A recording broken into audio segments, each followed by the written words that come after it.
Hello, and welcome back to Single Women Retiring Abroad. So happy that you've tuned in again today. We are on video number 26. I cannot believe it. 4 more videos, and I would have accomplished my 30-day challenge. That was a challenge to myself. I got the idea after watching Stephanie Perry mention that was one of the reasons she thinks her channel had grown, and she did 26 days. And I said, what the heck, I'm gonna do 30 days. And I have done it, I'm doing it by the grace of God. So thank you for watching. And I have created like 3 different playlists of all the videos, because that's a lot of videos. That's a lot of information.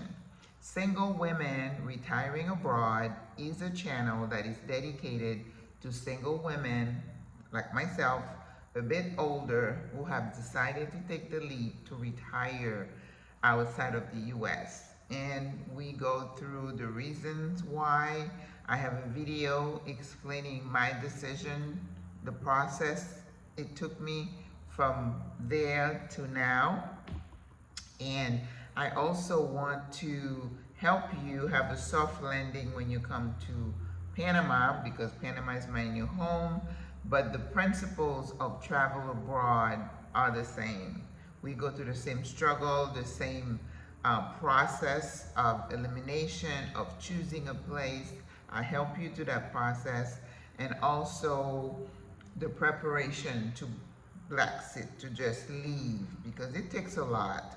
And as a person with some training in mental health, there are a couple of videos I'll be doing about what it means to just leave everything that is familiar to you and to come to your new home. But today's video is really about how do you prepare your family and friends for your Brexit, because it could be traumatic to them or to you, depending on the relationship that you have with them and what kind of family structure, social structure you have going on at home. And sometimes it takes you a little time to get to the point where you can make that decision. But right now, if you're watching this video, it's that you have already made that decision, correct? All right, before we get any further, let me introduce myself, reintroduce myself. My name is Maggie Lazar. I am a retired nurse practitioner, and I have been living in Panama City, in Panama, for the last 15 months, and I am still loving it. I can't imagine being anywhere else at this time, and I welcome you to this video. So do me a favor, like Sandra said, go down and click all the little buttons. I need you to like the video, share it with your family and friends. Anybody who you know is thinking of going somewhere else for retirement, or even considering it, just not sure whether they could do it. And that's why this channel exists, to give you all this information, all the resources, and pretty much every video has a list of resources, and there's so much information out there. And I feel like it could be very overwhelming and confusing. So, and of course, I'm here. If you have any questions, send me a message, or WhatsApp, an email. I got you. So please subscribe. I'm gonna wait right now. Click the button, subscribe to the channel. Because we want as many people to hear this information, right? Because again, our goal is not only when you get here to soft land, we want you to come and have a waiting community here, okay? Because that is one of the reasons people choose certain communities, is that there are people like you already on the ground to help you as you know, get situated. And then as we age, we are older, right?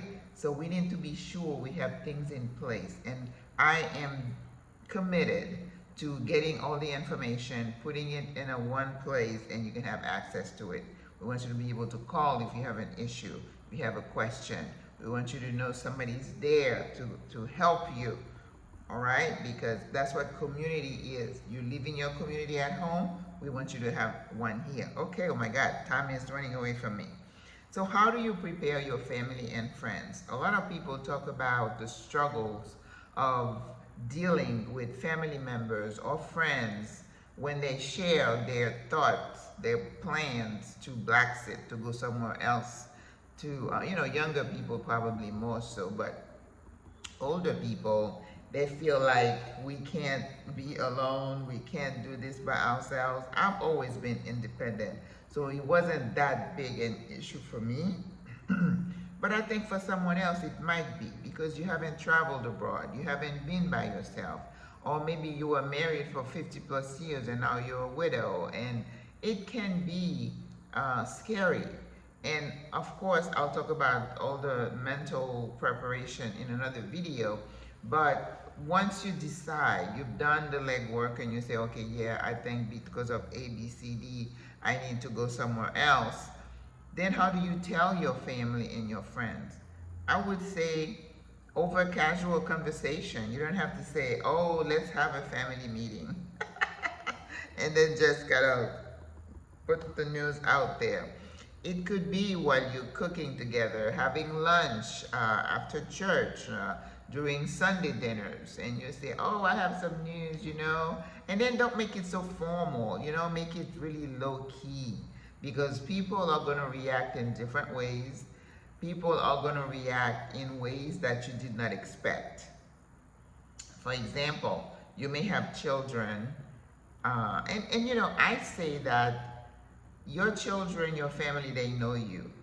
If you're somebody who's kind of wanderlust, you're always going places and you're always saying, oh, I love to travel, it may not come as a shock to them. But if you've been in your little town for 60 years and you've never really traveled, and all of a sudden you say, I'm moving to Panama or Indonesia or Thailand, that's a bombshell, okay? And you need to understand that they need time to process it. So choose how you deliver the news based on who they know you, the person that you are to them, okay? So you're gonna have to prepare them, and you also have to be understanding and empathetic that they need time to process it. You're gonna have those that say, oh, Mom, that's amazing. Yeah, oh yeah, sis, go for it. And then you're gonna have those that are looking at you like deer in the lions, like, what? What are you doing? Okay, so expect both types of reaction and give them time, okay? But you have to be clear on your decision, because you don't want to be flip-flopping, otherwise they're going to think, she's just saying that. Nothing's going to happen, okay? It's up to you. It's the kind of person you are, what they know you as, and how you deliver the news. All right, so I have a few tips here, okay? Let's see if we can go through them all. First of all, for you, as I said, you need to be clear. You can't still be thinking about it. That could be something you've done in the past. You say, well, I'm thinking, what do you think? Do you think I could be somewhere else, away from you guys? Do you think I'll be able to make it? That's like a very non-specific type of conversation. But when you say, okay, I'm doing this, so be clear within yourself that this is what you're going to do, because you don't want to give people information and then the next minute you change your mind. Then they're going to think you're really cuckoo, right? Number 2, share with them a few of your main reasons. Kind of plead your case. You don't need to, but just say, well, I'm older. Well, I don't have a big pension. Well, Social Security, according to my math, is not going to support me. Well, you guys are busy, you're working, and I don't want to be a burden. And, I'm a free thinker, I'm a free spirit. You think, I can take care of myself. Those are the things you put into the conversation. So you kind of pretty much plead your case, right? Number 3, you give them a timeline. Don't say, I'm going to be going on June 30th, right? You could say, well, you know what? I'm doing some preparation. It might take me 6 to 8 months. Or it could be about a year. Don't just give them a straight deadline. I don't think that's the right way to do it. Somebody else might disagree, but again, it's like easing them into it, because otherwise they feel like they don't have anywhere to go. they feel like whatever they say to you is not going to change your mind, which you don't expect them to change your mind anyway. But just being vague about your timeline might give you some time. It would buy you some time to work with them on accepting the concept of you leaving.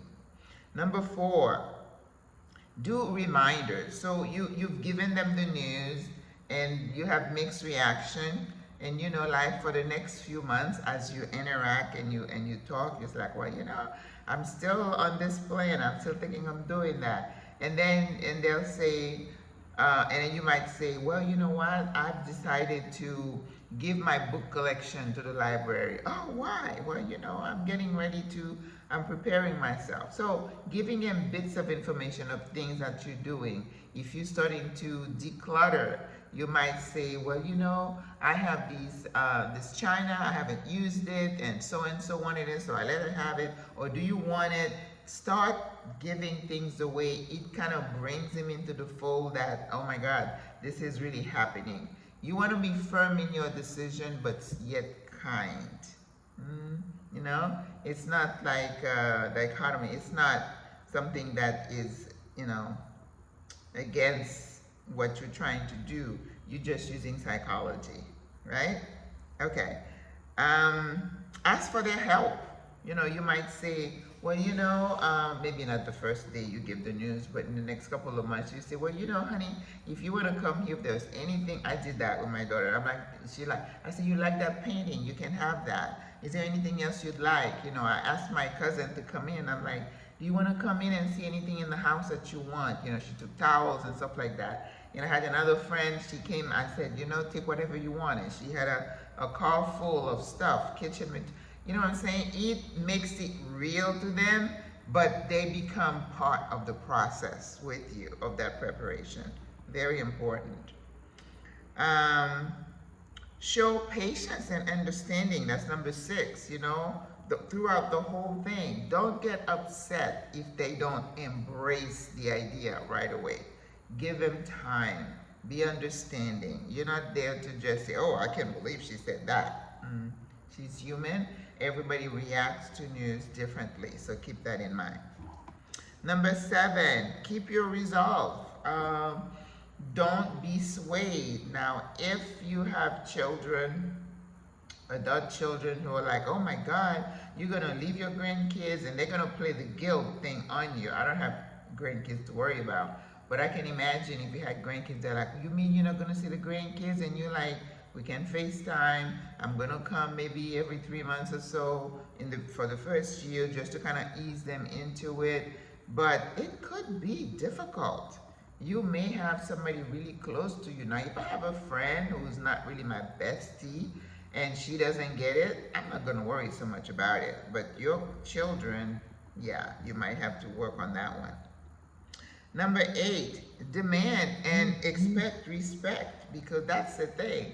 You might say, well, you know, I appreciate how you feel about my decision, but it is my decision. You say it with love, right? Not that you want to fracture the relationship. You want to always keep that door open, but still stay true to yourself, to your decision, your resolve, okay? And say, I appreciate your concern, but, you know, it's my decision, and I would appreciate if you would just kind of keep your comments positive and not threatening or negative. You know, say it in love, but be true to yourself. Number 9, be open to losing a few friends, and you might. The relationship with some folks might change, and you have to be okay with that. That is part of life. You win some, you might lose some. I can't think of anybody in my circles, you know, even though my circle wasn't that large, that I've lost per se. And everybody knows that I'm my own person. I make my own decisions. So whatever they think, it doesn't affect how I'm going to live my life. And I hope that you're in that space as well. Number 10, keep the lines of communication open, and then saying, you know what, that doesn't mean we're going to be enemies. I mean, we can talk, we can FaceTime, I'll come for a visit. We can do email.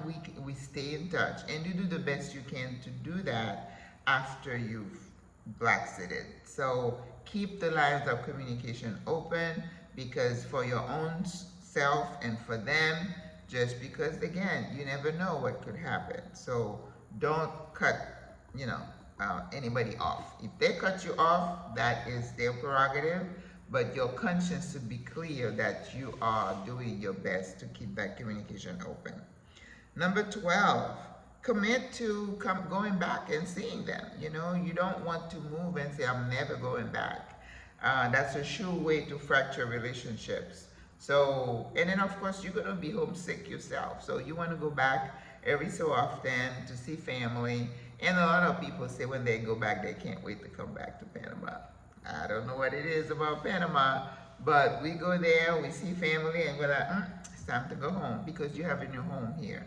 And you feel so good and rested when you're here that you really don't want to go and spend a lot of time. If you didn't have family, friends, grandkids, you probably wouldn't go back. But, you know, no man is an island, so keep that in mind.